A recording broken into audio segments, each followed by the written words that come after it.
Rain poured relentlessly, turning the sidewalk into a patchwork of puddles. Water dripped from the edge of the marquise, landing on the worn-out sneakers of a woman curled up against the cold concrete, her arms wrapped tightly around a small girl. Nora shifted slightly, adjusting the coat around Lillian's tiny frame. The coat wasn't enough, it had been too thin to begin with, and now it was damp, barely offering any protection from the bitter night air. Lillian shivered against her, her small fingers clutching the hem of Nora's sweater, her breathing slow but uneven. "Mommy, I'm cold," Lillian murmured, her voice barely above a whisper. Nora pressed her lips together, brushing wet strands of hair from her daughter's forehead. "I know, baby," she said, rocking her gently. There was nothing else to say. Footsteps splashed in the distance, hurrying past them without a glance. The city never stopped moving, never paused long enough to notice the mother and child tucked into the shadows.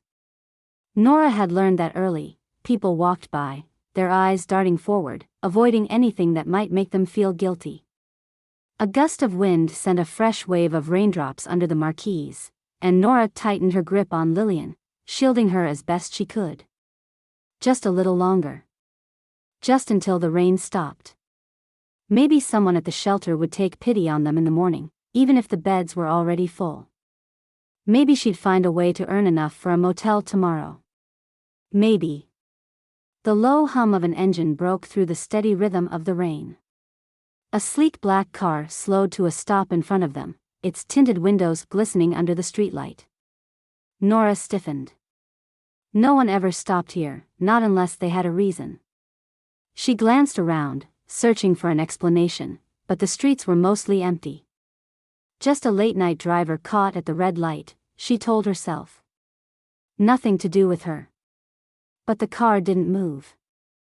A subtle click echoed through the night as the window lowered just enough for a hand to emerge, gloved, precise, holding a pale envelope between its fingers. Nora stared. "Take it," a deep voice said, calm and assured. "Go to the address inside." She didn't move. Lillian shifted against her, pressing her face deeper into her mother's chest, but Nora barely noticed. Her heartbeat pounded in her ears. The hand holding the envelope remained steady, waiting. The voice spoke again, deliberate and unwavering. "But it has to be today." Nora reached out before she could stop herself, fingers closing around the envelope's crisp edges. The leather-gloved hand withdrew the moment she made contact, and the window slid shut. For a moment, she hesitated. Then she glanced down at the envelope, its weight solid in her palm, the inked address standing out starkly against the ivory paper. The handwriting was clean, almost mechanical. She looked up. The car was already pulling away, its tires gliding over the wet pavement, disappearing into the night without a trace. The car vanished into the rain, its taillights dissolving into the city's glow before Nora could even form a question. She sat frozen under the marquise, the envelope clutched in her damp fingers, her pulse hammering against her ribs. Lillian stirred against her chest, sighing softly in her sleep. Nora's fingers trembled as she tore open the envelope, careful not to wake her daughter. A single silver key tumbled into her palm, smooth and cold. Beneath it, a folded document, its edges crisp despite the night's humidity. She squinted at the paper, scanning the neatly typed words. The name on the deed was hers. Her breath caught. She read it again. It still said the same thing. The address, printed at the top, was unfamiliar. The house, apparently, was hers. A sharp gust of wind sent rain splattering against the paper, smudging the ink at the edges. She couldn't sit here any longer. Wherever this place was, whoever had sent this, it had to be better than the wet concrete beneath them. She tucked the document back into the envelope, slid the key into her pocket, and shifted Lillian in her arms. The girl stirred, curling closer to her mother's warmth. "Where are we going?" Lillian mumbled against her shoulder, voice thick with sleep. "Somewhere dry, sweetheart." She had no idea if that was true. It took her nearly an hour to navigate the city streets, moving cautiously through dimly lit neighborhoods, past rows of houses that had long since closed their doors against the rain. She checked the address over and over, half expecting it to vanish off the page. When she finally reached it, she almost laughed. The house was something out of a forgotten storybook. Large, old, elegant in a way that had softened over time. The paint, once pristine, had faded in places. The porch railing was intact but leaned ever so slightly. Ivy crept up the side of the house, mingling with the vines of an overgrown garden. A rusted swing set stood in the backyard, barely visible through the wrought iron gate. It was beautiful. And completely out of place in her life. She stood there, rain dripping from the ends of her hair, holding her daughter close, feeling utterly and completely lost. A figure emerged from the shadows of the porch, and she nearly stumbled backward. The man was tall, dressed in an impeccably tailored suit, his salt and pepper hair slicked back with precision. He watched her with quiet patience, as if he had been expecting her. "Miss Porter, I presume?" Her fingers tightened around Lillian's small body. "Who are you?"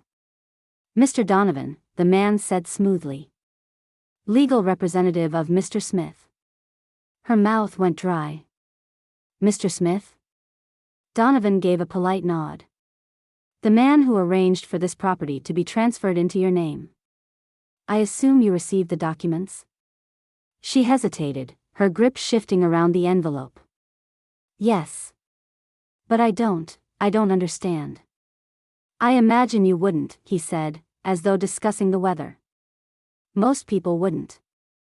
But I assure you, everything is in order." Her eyes darted past him to the house, then back to his calm expression. "Who is Mr. Smith?" There was a flicker of something unreadable in his gaze. "That information is not mine to give." Her pulse kicked up. "So, this is real?" "Quite real." "And you expect me to just believe that?" Donovan sighed, as if he had been through this before. "If you'd like to confirm the deed, the clerk's office will validate it in the morning. But for now, you and your daughter should get out of the rain. The house is yours, Miss Porter. I suggest you use it." The key in her pocket felt heavier now. She looked back at the house, at the windows reflecting the dim city lights. It looked lonely, waiting for someone to fill its spaces. For someone like her. She shifted Lillian in her arms, exhaustion settling deep in her bones. She stepped forward. Mr. Donovan extended a second envelope, thinner than the first but still substantial. His expression remained composed, unreadable, as if he were offering nothing more than a utility bill. Nora hesitated before taking it, her fingers damp from the rain and the lingering chill in her bones. The paper was smooth, expensive. The kind of envelope that carried invitations to places she would never be invited to. She flicked it open and nearly gasped. Stacks of crisp $100 bills stared back at her, neatly arranged. She had seen cash before, obviously. Crumpled bills, loose change, a few wrinkled 20s she could stretch for a week. But this was different. This was weighty, deliberate. $10,000. Her mind tripped over itself. She had spent months calculating exactly how much money she needed to dig herself out of the never-ending hole she was in. A deposit on an apartment, enough to get her and Lillian off the streets, a little left over for food until she could find steadier work. She had turned those numbers over in her head 1,000 times. And now, here it was. Right in her hands. Lillian shifted against her shoulder, murmuring something in her sleep, her tiny fingers twitching. Nora's stomach tightened. She could buy food tonight. Real food, not whatever scraps she could manage with the loose bills in her pocket. Something warm, something filling. She could find a bed, a real one, with blankets that didn't smell like mildew. She could walk into a store and buy her daughter a dry coat instead of hoping someone at the shelter had extras. She forced herself to look back up. "Why are you giving me this?" "As I said, Mr. Donovan replied smoothly, "The house is yours. The money is simply a means to help you settle in." She clutched the envelope a little tighter. "It doesn't make sense. Doesn't it?" Her fingers curled around the cash, her nails pressing into the thick paper. It didn't. None of it did. No one just handed over a house.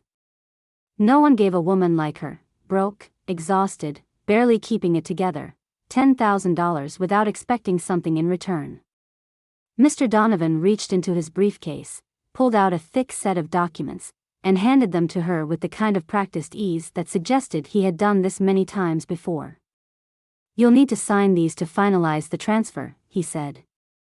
"Legal confirmation that you accept ownership of the property." Nora barely heard him. The words on the pages blurred.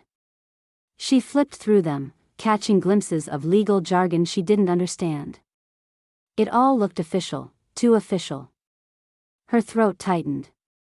"What if I don't sign?"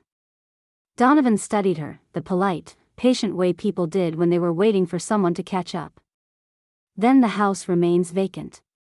The money, I suppose, will return to Mr. Smith's estate." She wanted to ask again who Mr. Smith was. Why he was doing this. But the words lodged somewhere between her ribs. Lillian stirred again, shifting in Nora's arms. She looked down at her daughter's face, cheeks pink from the cold, damp curls stuck to her forehead. Her eyelashes fluttered, and for a second, Nora thought she might wake. But she only let out a little sigh, her breath warm against Nora's neck. She tightened her grip on the envelope. It didn't matter how strange this was.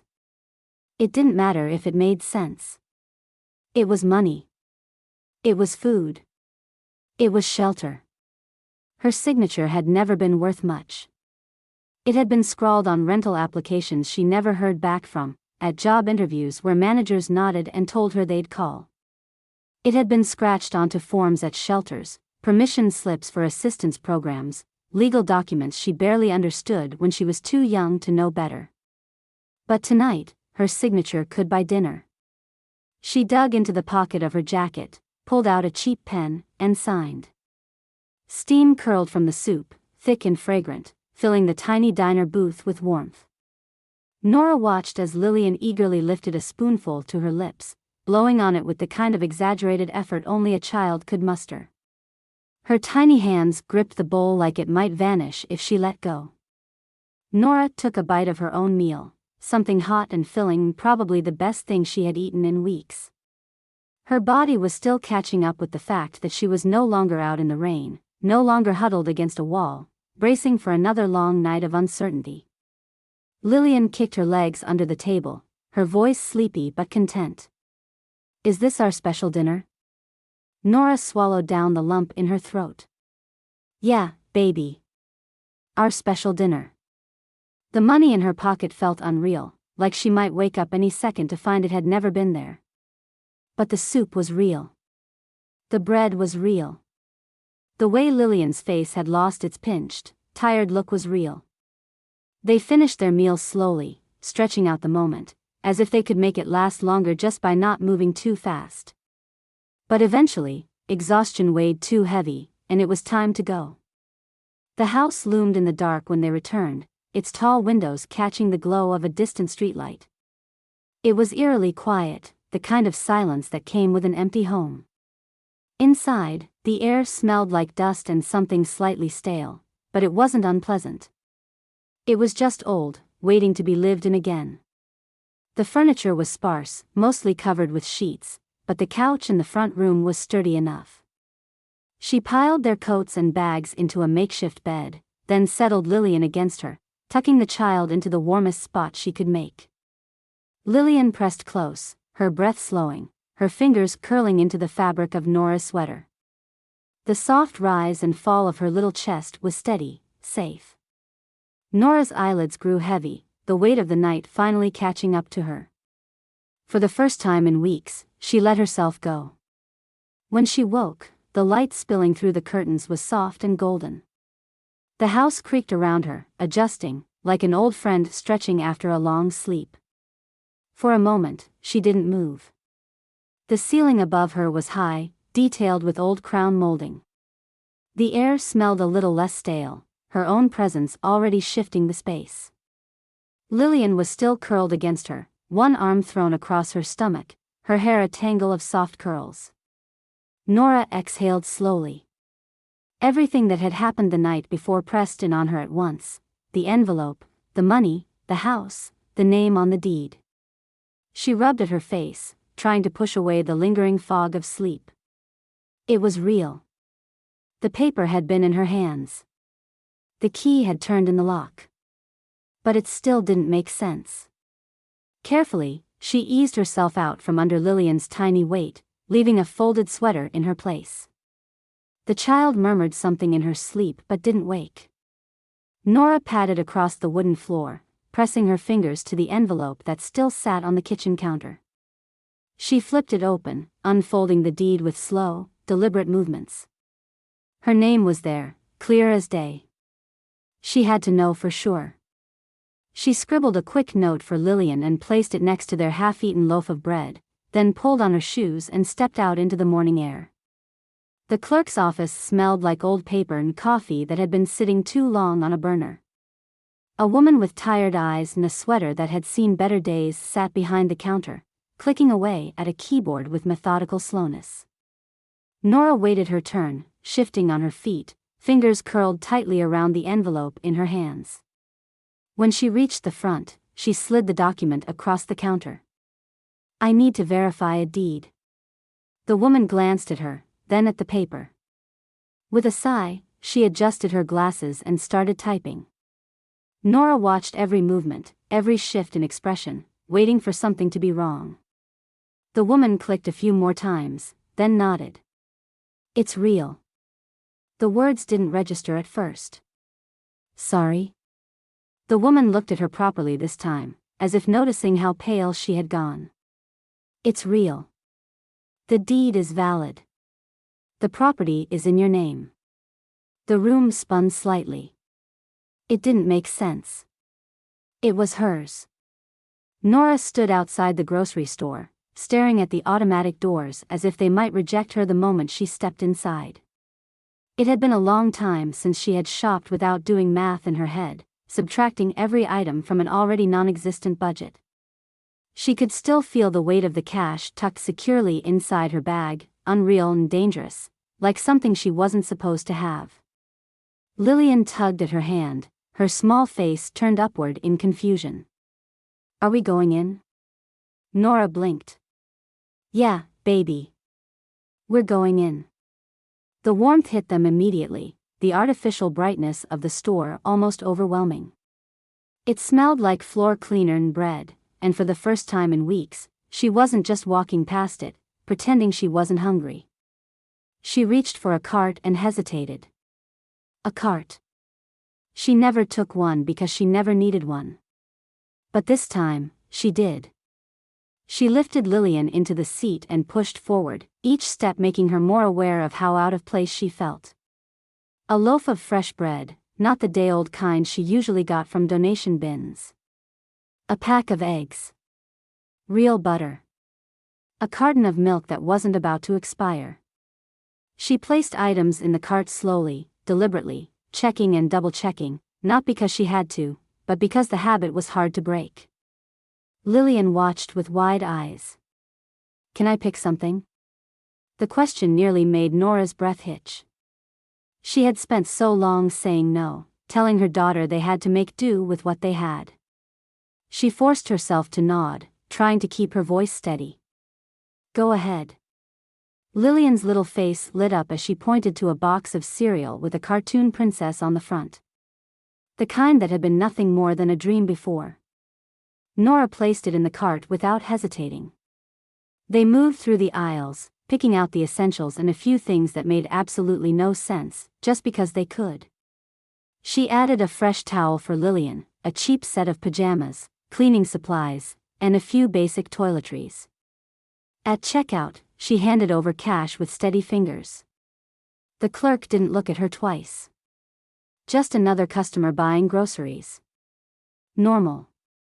Outside, Lillian held the cereal box like a treasure, swinging her legs as they waited for the bus. Back at the house, she put the groceries away in cabinets that had been empty for far too long. The fridge hummed to life as she stocked it, filling the space with cartons and jars that made her feel like she had stepped into someone else's life. That night, she made grilled cheese sandwiches, watching as Lillian took each bite with exaggerated delight. They ate on the floor, using an old crate as a table, laughter coming easier than it had in months. Later, she curled up on the couch, watching her daughter's steady breathing. Lillian looked peaceful, her small frame bundled in blankets, one arm stretched across the cushion. The sight made something ache deep inside her. Who would do this for her? She had spent so long scraping by, clinging to every hour, every dollar, never expecting a single thing to come easy. And now, she was sitting in a house she hadn't paid for, with money that had fallen into her lap, from a man she had never even seen. She traced the edges of the envelope on the table, staring at the name on the deed. Mr. Smith. She had no idea who he was, or why he had chosen her. But the longer she sat there, the more she realized it didn't matter. The house was real. The money was real. And as long as it lasted, she had to make it work. By morning, she had a plan. She started with the kitchen, scrubbing away years of dust, letting warm water and soap soak into the tired counters. The house smelled like lemon and something fresh, something new. She moved to the windows, wiping away streaks of grime, letting sunlight pour in properly. The money wouldn't last forever. She had to think ahead. She wasn't a stranger to hard work. She had done every job imaginable, waitressing, cashiering, folding clothes in a department store she could never afford to shop in. She needed something she could start quickly, something simple. Cleaning was something she knew. Something she could do with what little she had.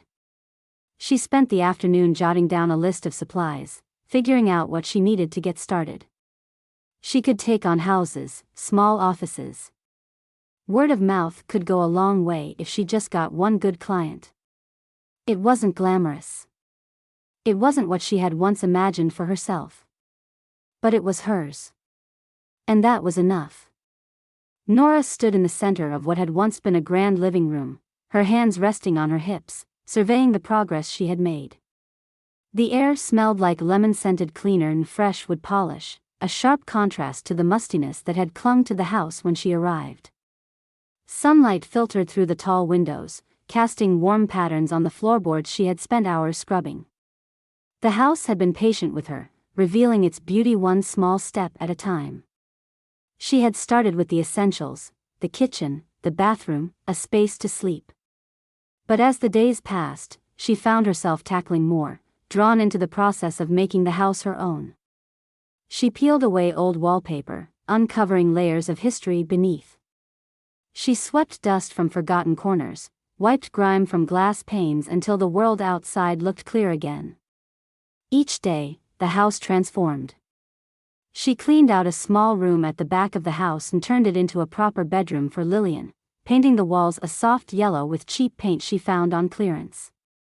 She hung curtains, even though they were a little too short, and placed a second-hand bookshelf in the corner, stacking it with library books they borrowed each week. Lillian loved it. She twirled in the middle of the room, arms outstretched, declaring it the best princess castle ever. It was strange, this feeling of ownership. The house had been a mystery, an impossible gift, and yet, it had started to feel like something she had earned. She had filled it with warmth, with laughter, with the sound of Lillian's feet running across the hallway in mismatched socks. As the months slipped by, the weight of survival eased, just slightly. She took on more cleaning jobs, found a rhythm, started to believe in stability. And with that belief came something else, an idea she had been afraid to consider for years. She sat at the kitchen table one evening, a cup of tea warming her palms, staring at the list she had scribbled onto a scrap of paper. Daycare? It was just a thought, a passing one at first, but it lingered. The house had space. She could see it so clearly, a small playroom, a reading corner, a backyard filled with laughter. She had always loved working with children. Once, a long time ago, that had been her world. She let herself remember. There had been a classroom with bright posters on the walls, tiny chairs arranged in a semicircle, little hands raised eagerly in the air. She had loved teaching, loved the way children's eyes lit up when they understood something new. She had been good at it, patient, imaginative, always finding ways to make learning feel like play. Then, 2 pink lines on a test. The fear, the impossible decisions, the way everything unraveled so quickly. The principal had been kind, but kind didn't mean lenient. The contract she had signed was strict, the private school's policies even stricter. There was no paid leave, no support for single mothers. She had fought to hold on as long as she could, working until she was nearly 8 months pregnant, pushing through exhaustion and swollen feet. Then, the quiet meeting in the office. The apology. The paperwork. She had walked out of that school carrying more than just her unborn child. She carried the weight of lost dreams, of uncertainty, of knowing that survival had just become her only priority. And yet, here she was, sitting in a house she never could have imagined owning, thinking about something bigger than just making it through the next week. Maybe it was time to want something more. Maybe she could do this. The envelope arrived without warning, thick and official looking, the kind of thing that never brought good news. Nora stared at it for a long time before picking it up, her fingers tracing the embossed seal in the corner. It was heavy in her hands, heavier than a piece of paper should be. Lillian sat at the kitchen table, humming to herself as she colored, blissfully unaware that everything might be about to fall apart. She took a breath, slid her finger under the flap, and pulled out the crisp pages inside. The words hit her all at once, legal terminology, formal accusations, the unmistakable threat behind them. A claim had been filed against her. The house, the land, everything she had begun to rebuild, it wasn't hers, according to the document. The transfer had been done under questionable circumstances, and until a court decided otherwise, her ownership was being challenged. The air in the room felt suddenly thinner. This was a mistake. A clerical error. A misunderstanding. But deep down, she knew better. Someone didn't want her here. Her hands shook as she folded the papers back into the envelope, pressing them flat against the table as if that might make them disappear. Lillian looked up from her drawing, crayon poised midair. "Mommy, what's wrong?" Nora forced a smile, even though her stomach had knotted itself into something unmovable. "Nothing, baby. Just some paperwork I have to take care of." She had been so careful not to let herself believe this was permanent. Even after months of living in the house, even after making plans for the future, there was always a small part of her bracing for it to be taken away. She had never expected it to happen like this. The courthouse smelled like stale air and ink, the kind of place where time moved slower and people spoke in hushed, serious tones. She sat in a stiff chair, the envelope clutched in her lap, waiting for her name to be called. When it finally was, she stood too quickly, her knees unsteady beneath her. The judge was older, the kind of man who had seen too many cases to be impressed by anything. He adjusted his glasses, glanced at the papers in front of him, and looked at her over the rim. "Miss Porter, you understand the claim being made against you?" She nodded, her throat tight. "Yes, sir." "And you maintain that the deed in your possession is valid?" She reached into her bag, pulling out the very same document she had taken to the clerk's office months ago. "Yes, sir. I had it verified." The attorney representing the other party, a man in a sharp suit who had introduced himself so quickly she hadn't caught his name, cleared his throat. "Your Honor, we believe this property was transferred under misleading circumstances. There's reason to question the validity of Mr. Smith's."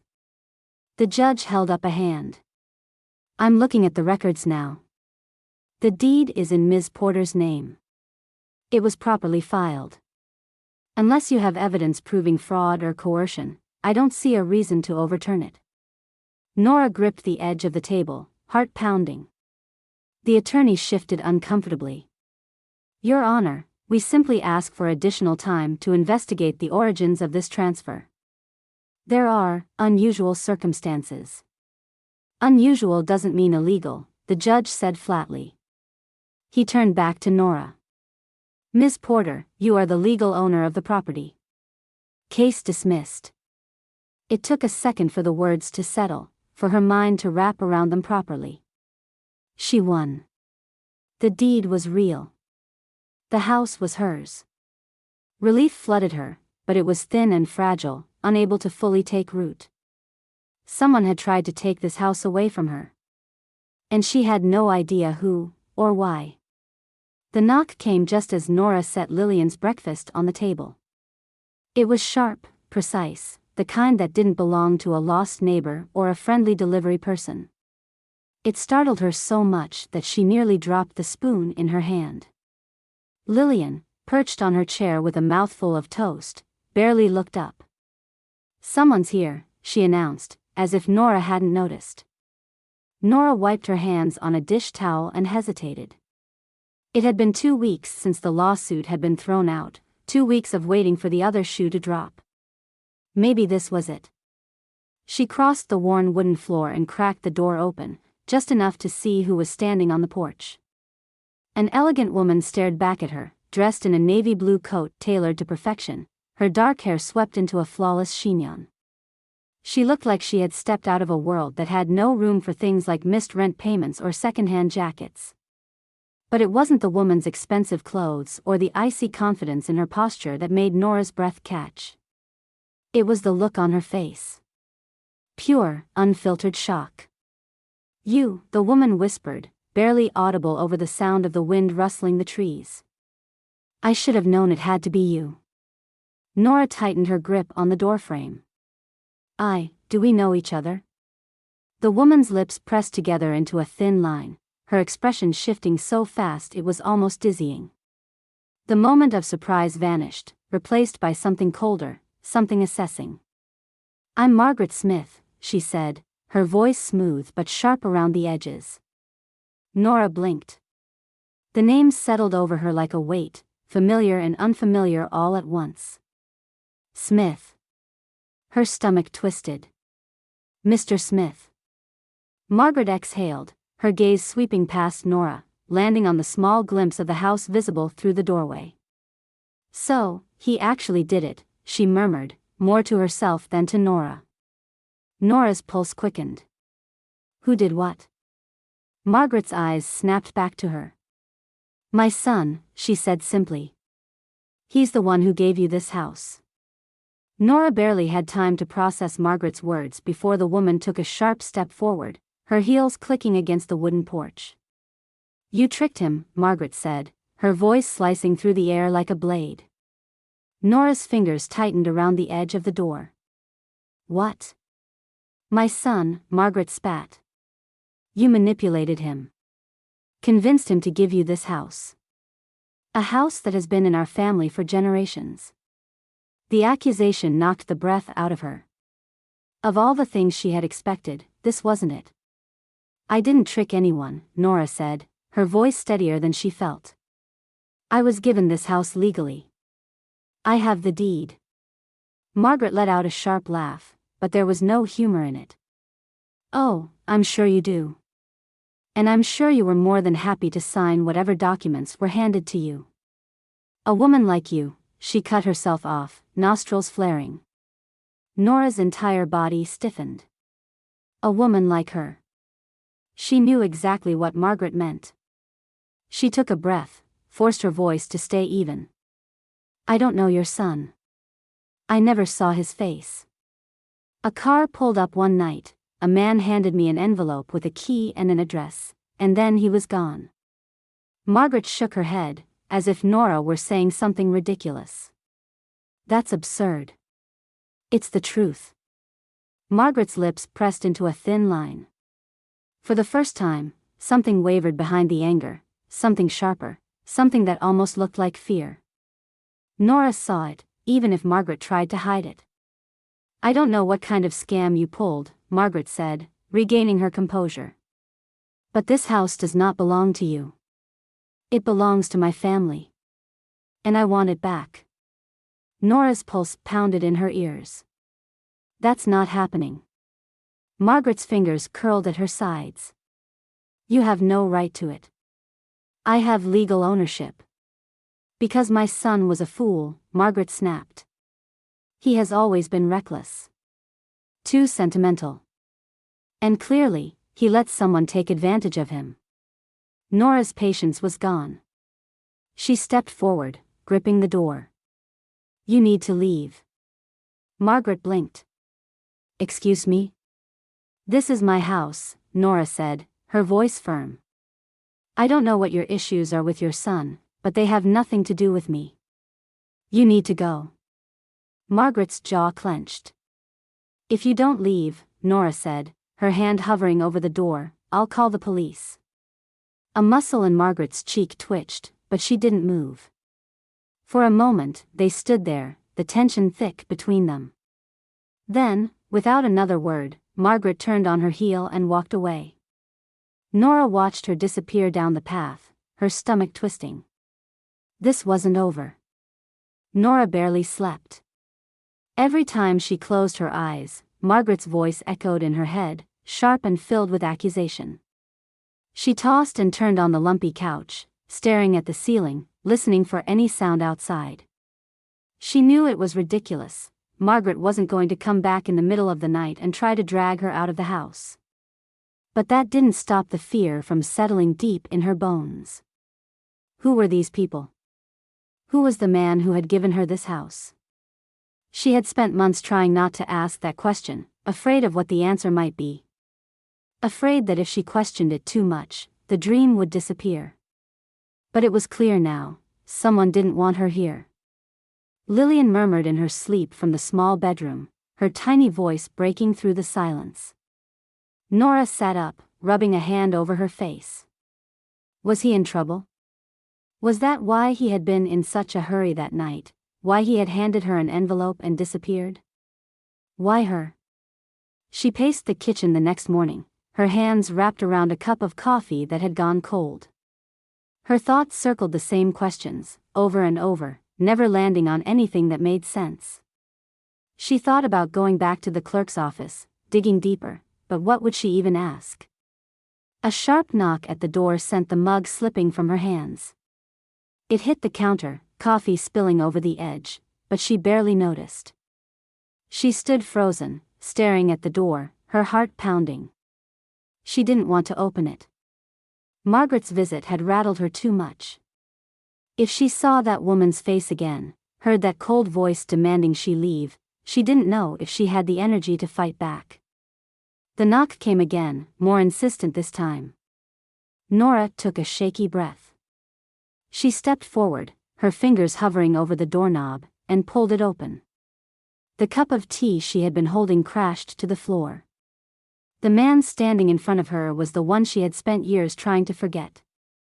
The cup slipped from her fingers before she could stop it, crashing against the wooden floor and sending a river of tea spilling across her bare feet. The noise barely registered.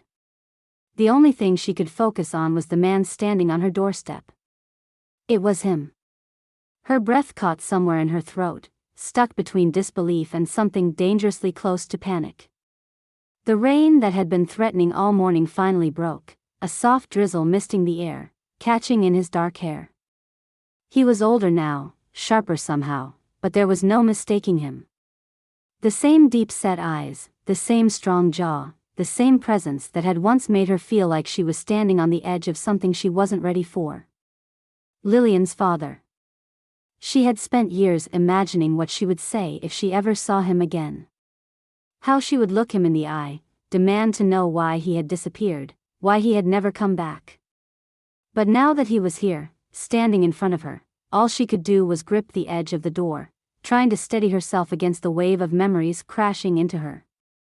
Nora, he said, her name leaving his lips like it had never been gone. Like it hadn't been 6 years. Her stomach twisted. He had no right to say her name like that. Like it still belonged to him. She swallowed hard, forcing words past the tightness in her throat. What are you doing here? His gaze flickered past her, into the house, and she suddenly felt exposed, like he could see everything, every struggle, every desperate moment, every choice she had made since the day he walked away. We need to talk, he said. She let out a sharp laugh, one that had nothing to do with humor. You're 6 years too late for that. He exhaled slowly, rubbing a hand over his jaw, as if he had expected this reaction but still wasn't sure what to do with it. I know, he said. But I need you to listen. She didn't want to listen. She wanted to slam the door in his face, pretend this wasn't happening. But the weight of his presence, of what it meant, was too big to ignore. She crossed her arms over her chest, bracing herself. Start talking. James stood motionless in the doorway, his gaze fixed on the small figure curled up on the couch. He didn't blink, didn't move, as if looking away would break whatever fragile grip he had on the moment. Lillian was oblivious, her legs tucked beneath her, a coloring book spread across her lap. She held a crayon in one hand, her fingers gripping it with the intense focus of a child lost in her own world. Every so often, she would hum softly, a little tune with no real melody, just the happy sound of someone at peace. James exhaled, a slow, uneven breath. She looks like you. Nora had prepared herself for anger, for guilt, for shock. But not this. Not the tenderness in his voice, the way he looked at Lillian like she was something delicate, something precious. It made her stomach twist because he had no right to look at her like that. She doesn't know who you are, she said, her voice controlled, but sharp. And I don't intend to change that. James tore his eyes away from Lillian and met Nora's gaze. I didn't know, he said. Not until recently. She laughed, but it was hollow. That's a lie. It's not. His jaw tensed. I swear to you, Nora, I didn't know. If I had, he stopped, running a hand over his mouth before dropping it to his side. If I had, things would have been different. Her arms folded over her chest, her body locking up like armor. Would they? James flinched at her tone, but instead of snapping back, he just sighed. I wasn't given a choice. That's convenient. He exhaled sharply, shaking his head. You think I left because I wanted to? That I just decided one day to walk away? Nora blinked. The anger in his voice startled her, but it wasn't directed at her. It was something deeper, something unresolved. My mother, he said, voice tight, made sure I never knew. A chill ran down her spine. She frowned, arms loosening. What are you talking about? James laughed, but there was no humor in it. You really think Margaret would have allowed this? He gestured toward the house, toward Lillian. She barely let me make my own decisions in business. You think she would have let me have a child with someone she didn't approve of? Nora's stomach dropped. She knew, James continued, his voice quieter now. She must have known. And she made sure I didn't. The words hung between them, thick and suffocating. She made sure you didn't know, Nora repeated slowly, like saying it out loud would make it less absurd. James stepped forward, his expression desperate now, as if he needed her to believe him. I only found out a few months ago. Someone, an old friend, heard something, put pieces together. I confronted my mother, and she didn't even deny it. She just said it was for the best. That it would have ruined everything. Nora felt like she couldn't breathe. She told me I had no business digging up the past, he said, bitterness lacing every syllable. That I had no obligation to some child I didn't even know existed. His hands clenched at his sides. My own daughter. And she acted like she was nothing. The world seemed to tilt beneath her. For years, she had believed he had left by choice. That he had known about Lillian and had decided she wasn't worth the inconvenience. That he had moved on, untouched by the life he had abandoned. But this this was something else entirely. James dragged a hand through his hair, looking exhausted, like someone who had spent too many nights chasing ghosts. I tried to find you, he said. After I found out. But you had disappeared. We didn't disappear, Nora said, her voice hoarse. We survived. He flinched, just barely, but it was there. Do you know what it was like? She asked, unable to stop herself now. Being pregnant, alone, with nothing? Do you know how many nights I spent trying to figure out how to keep a roof over our heads? James swallowed hard, but she kept going. I thought you knew, she said. I thought you had moved on and never looked back. And now you want me to believe that you had no idea? He met her gaze, and for the first time, there was no distance, no restraint. Just the raw, painful truth. I didn't know, he said. But I do now. And that changed everything. James shifted his weight, glancing at the floor as if he were carefully choosing his next words. Nora didn't trust it. Whatever he was about to say, it wasn't going to make up for 6 years of silence, of struggling, of never knowing if she'd have a safe place for Lillian to sleep. When I found out about her, he said, voice low, I wanted to do something. Anything. She crossed her arms, trying to ignore the way her pulse quickened. So you decided to throw a house at me? His lips pressed together, but he didn't look away. I didn't know how else to help. I didn't want to just show up out of nowhere and disrupt your life. Her laugh was sharp. Well, congratulations, you accomplished the exact opposite. James exhaled slowly, dragging a hand through his hair. I thought about reaching out first, but I was afraid you wouldn't even let me through the door. She hated how right he was. If he had knocked on her door a few months ago, telling her he had suddenly grown a conscience, she would have slammed it in his face without hesitation.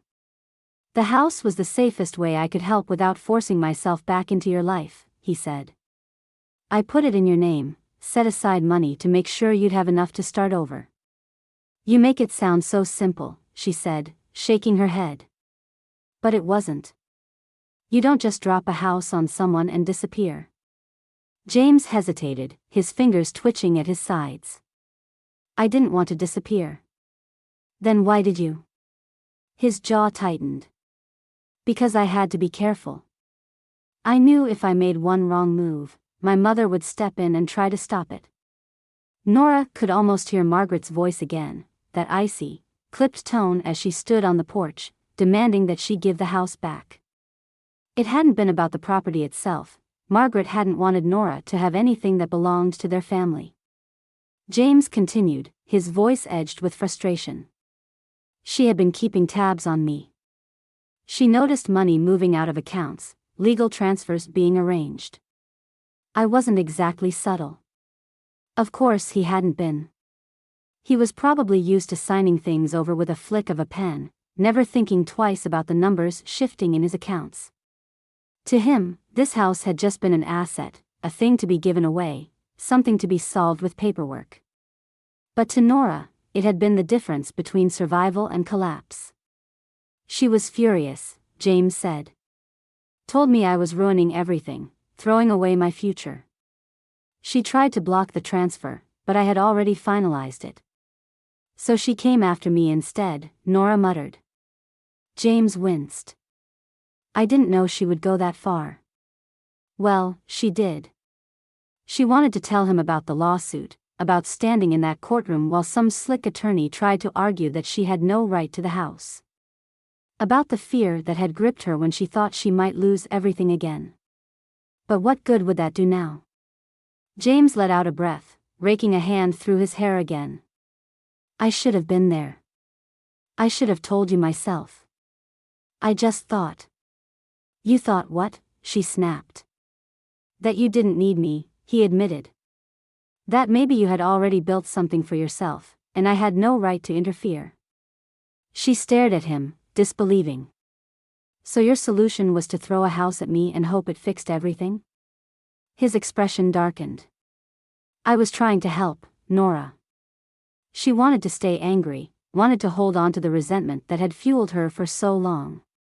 But the truth was impossible to ignore. The house had saved them. The money had meant meals, warmth, a life that wasn't dictated by survival. Without it, she and Lillian would still be on the streets. But that didn't mean she was ready to forgive him. She studied him, searching for the catch, because there was always a catch. And what do you want in return? James hesitated. Nothing. She let out a hollow laugh. Right. Because rich men always give things away for free. His expression hardened, but he didn't look away. I don't want anything from you, Nora. But I do want to know my daughter. There it was. The real reason he was standing here. Nora's chest tightened. James took a step closer, his voice quieter now. I missed 6 years of her life. And that's something I can never get back. But I want to try. She should have expected it. She should have known this was where the conversation was headed. But it didn't make it any easier. The first time Nora saw James Smith, she thought he was lost.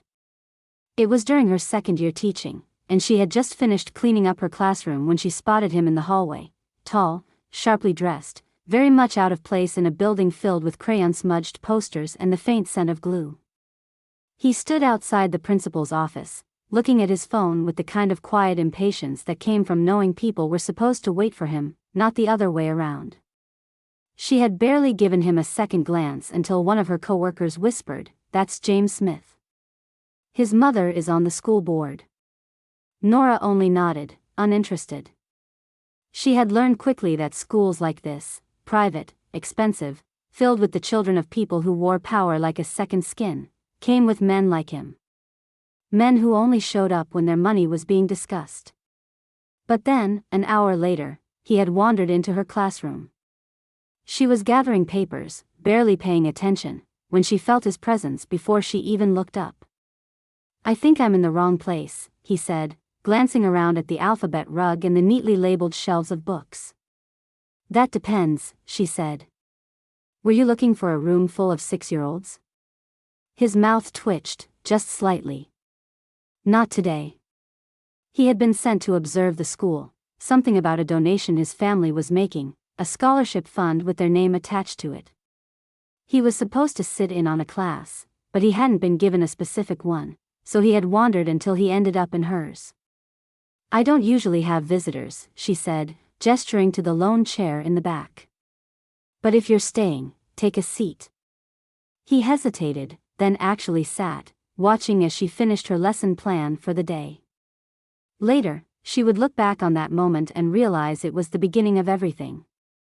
It wasn't immediate. He didn't ask for her number that day. He didn't even speak to her again until 2 weeks later when he showed up at a school fundraiser, pretending it was purely business. But then he started showing up more.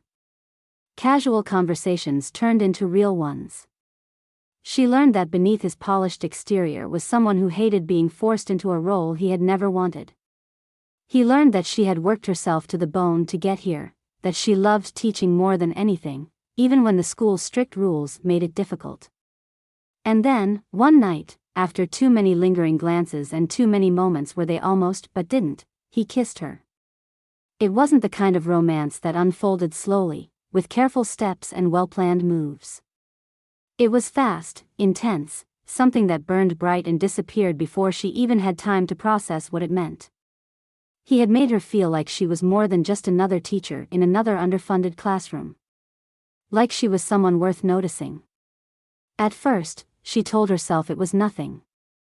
A few stolen evenings, secret rendezvous in quiet corners of the city, whispered conversations that felt more dangerous than they actually were. She knew what they had couldn't last. It wasn't just that they came from different worlds, it was that his world had already been decided for him. She had overheard the way his mother spoke about him at school board meetings, the way his entire life seemed to be mapped out without his input. She knew, deep down, that whatever was happening between them wasn't part of that plan. But James had a way of making her forget all of that. He had a way of looking at her like she was the only thing in the room that mattered. He made her laugh in a way she hadn't in years. And for a short while, she let herself believe that maybe, just maybe, it didn't matter who his family was or what expectations were set for him. Then one day, he stopped calling. She wasn't surprised. Hurt, yes. Angry, a little. But surprised? No. She had always known this was how it would end. She told herself she had moved on, that it had been a lesson learned, that she wouldn't make the mistake of thinking she could ever belong in someone like James's world. And then, just as quickly as he had come into her life, he was gone. She had known it wouldn't last. People like him didn't stay with people like her. She had told herself that from the beginning. But what she hadn't expected was to find out she was pregnant 2 months later. She had stared at the test in the cramped staff bathroom, hands trembling, stomach twisting. And she had thought of him. She had debated calling, debated tracking him down, debated finding some way to tell him. But then the decision had been made for her. The school found out before she could even process it herself. There had been no big confrontation, no screaming accusations, just a quiet meeting in the principal's office, a solemn shake of the head, a thinly veiled suggestion that she should start looking elsewhere. Unwed pregnant teachers didn't fit the image they wanted to maintain. She had packed up her classroom, walked past the very hallway where she had first seen James, and never looked back.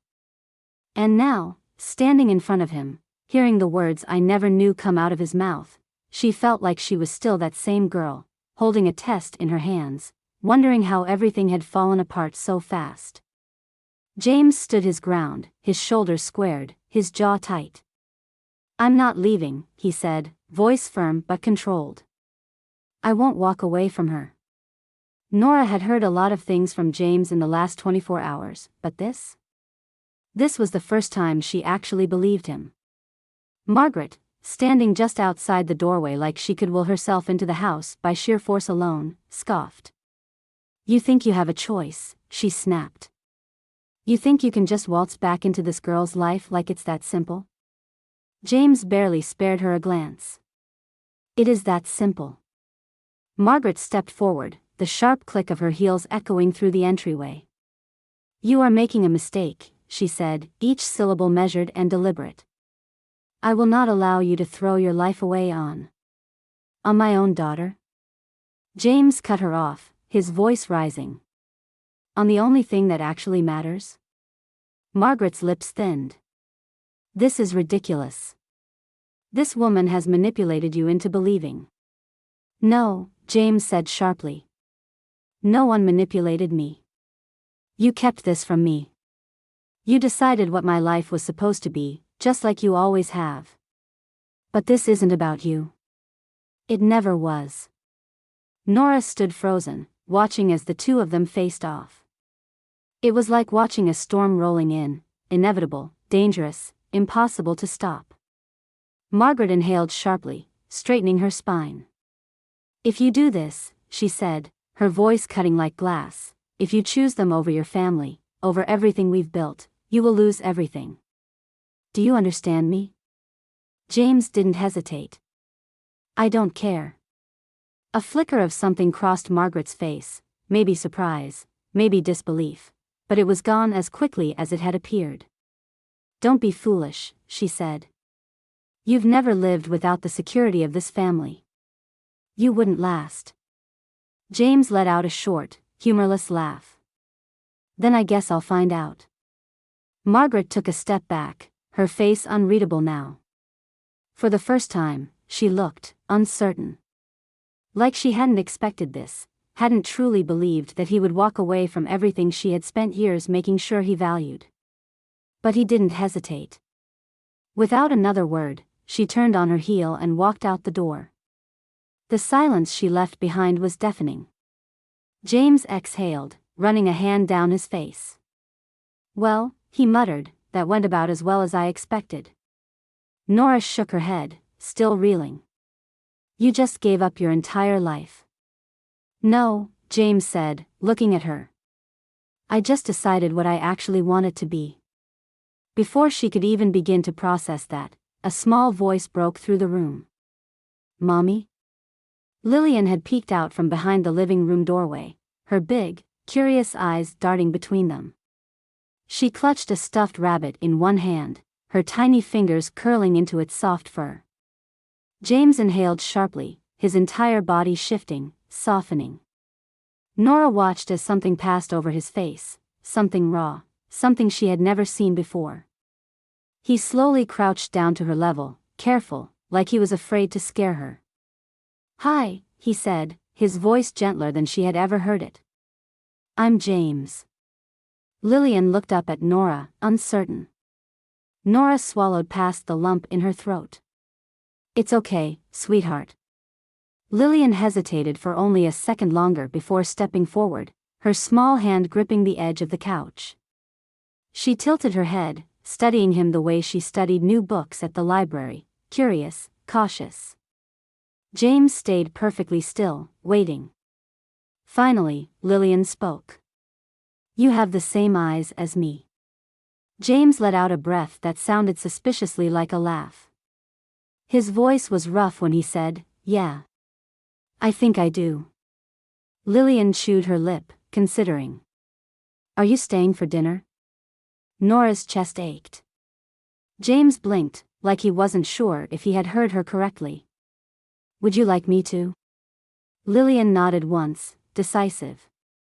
"Okay." James swallowed, his eyes suspiciously glassy. "Okay," he whispered back. And just like that, something shifted. Nora stood in the kitchen, staring at the steaming pot of pasta on the stove, trying to process the reality of her life now. The house was hers. No more lawyers, no more threats, no more looming fear that someone would take it away. She had spent months bracing for disaster, but now there was only the quiet hum of water boiling, the sound of Lillian humming to herself in the other room, and the weight of James standing in the doorway behind her. "You don't have to cook for me," James said, leaning against the frame like he wasn't sure if he was allowed to step inside. Nora picked up a wooden spoon and stirred, watching the pasta swirl. "Lillian invited you." She didn't have to look at him to know he was smiling. She did. Nora turned off the burner and drained the pot, her movements quick, efficient. A meal. That's all this was. She had made dinner 1,000 times, but something about this one felt heavier. Maybe because she hadn't set an extra plate in 6 years. Maybe because the man standing behind her had once been the reason she barely had food at all. Or maybe because, despite everything, she didn't feel as angry as she thought she would. She put the pasta on the table and called Lillian, who ran in, sliding into her chair with her usual excitement. James followed more slowly, waiting until Nora nodded toward the empty seat before he sat. For a few moments, the only sound was the clinking of silverware. Then Lillian, completely unaware of the tension stretching between the adults, looked at James and said, "So, do you know how to do a cartwheel?" Nora almost choked on her water. James blinked. "A cartwheel?" Lillian nodded, shoving a bite of pasta into her mouth. "Mommy tried, but she fell." James turned to Nora, eyebrows raised. "Is that true?" Nora glared at Lillian, then at James. "It was one time." James smirked. "Sounds like you could use some lessons." Lillian pointed her fork at him. "So, can you do one?" James hesitated, then shrugged. "I think I'd break something." Lillian giggled, clearly pleased with this answer, and went back to eating. Nora exhaled, watching her daughter interact with James as if this was normal, as if he had always been here. She had spent years preparing for the moment Lillian might ask about her father. For the hard conversations, the explanations. But watching them now, she realized she had never prepared for this, the ease with which Lillian accepted James, the way she didn't need him to prove anything. He was here. That was enough for her. But was it enough for Nora? James set down his fork and looked at her, his expression softer now. "I meant what I said earlier." Nora glanced at him, wary. "You said a lot of things." James nodded. I want to be here. In her life. In yours. Lillian was too busy twirling spaghetti around her fork to notice the way her mother's fingers tightened around her napkin. I don't know what that looks like, James admitted. I don't know what you'll let it be. But I don't want to disappear again. Nora swallowed hard. She had spent so long surviving, so long fighting just to keep her and Lillian afloat. She had never let herself think beyond that. But now, for the first time, she could. She had the house. It was hers. She wasn't just scraping by anymore. She had gone to the library earlier that day and picked up a job application for a local elementary school. She had started sketching out ideas for a small daycare in the back room, wondering if she could make it work. For years, she had only thought about what she had to do. But now, she could finally think about what she wanted. She didn't know if James was part of that. She didn't know if she trusted him enough to let him stay, to let him be more than a name in Lillian's life. But she knew one thing. She wasn't ready to make that decision tonight. So instead of answering, she passed him the bread basket. "Eat," she said. James studied her for a second, like he knew exactly what she was doing. Then he took a roll and smiled. Lillian beamed between them, sensing something she didn't have words for yet. Something different. Something like a family.